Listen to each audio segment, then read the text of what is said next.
The horses were climbing up a hilly piece of road when she first caught sight of a light.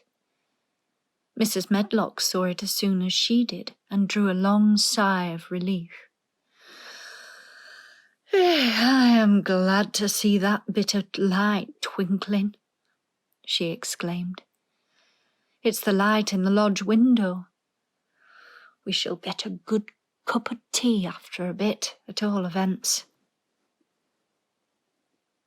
It was after a bit, as she said.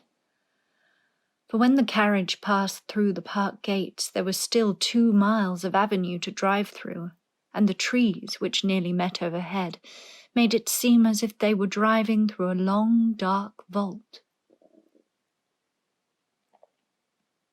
They drove out of the vault into a clear space and stopped before an immensely long but low-built house, which seemed to ramble round a stone court.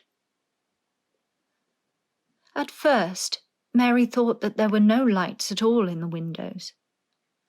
But as she got out of the carriage, she saw that one room in a corner upstairs showed a dull glow. The entrance door was a huge one, made of massive, curiously shaped panels of oak, studded with big iron nails and bound with great iron bars. It opened into an enormous hall, which was so dimly lighted that the faces in the portraits on the walls and the figures in the suits of armour made Mary feel that she did not want to look at them. As she stood on the stone floor, she looked a very small, odd little black figure, and she felt as small and lost and odd as she looked. A neat, thin old man stood near the manservant who opened the door for them. "You are to take her to her room," he said in a husky voice. "He doesn't want to see her. He's going to London in the morning." "Very well, Mr. Pitcher," Mrs. Medlock answered. "So long as I know what's expected of me, I can manage."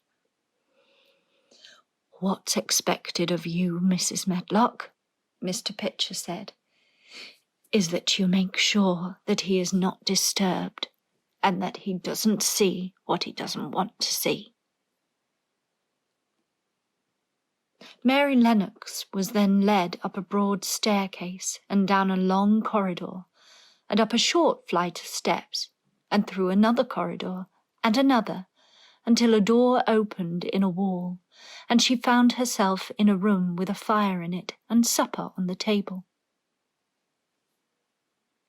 Mrs. Medlock said unceremoniously, "Well, here you are. This room and the next are where you'll live, and you must keep to them. Don't you forget that." It was in this way Mistress Mary arrived at Misselthwaite Manor, and she had perhaps never felt quite so contrary in all her life. Chapter 4. Martha. When she opened her eyes in the morning, it was because a young housemaid had come into her room to light the fire and was kneeling on the hearth rug raking out the cinders noisily. Mary lay and watched her for a few moments, and then began to look about the room. She had never seen a room at all like it, and thought it curious and gloomy. The walls were covered with tapestry with a forest scene embroidered on it. There were fantastically dressed people under the trees, and in the distance there was a glimpse of the turrets of a castle. There were hunters and horses and dogs and ladies. Mary felt as if she were in the forest with them. Out of a deep window, she could see a great climbing stretch of land which seemed to have no trees on it, and to look rather like an endless, dull, purplish sea. "What is that?" she said, pointing out of the window. Martha, the young housemaid who had just risen to her feet, looked and pointed also.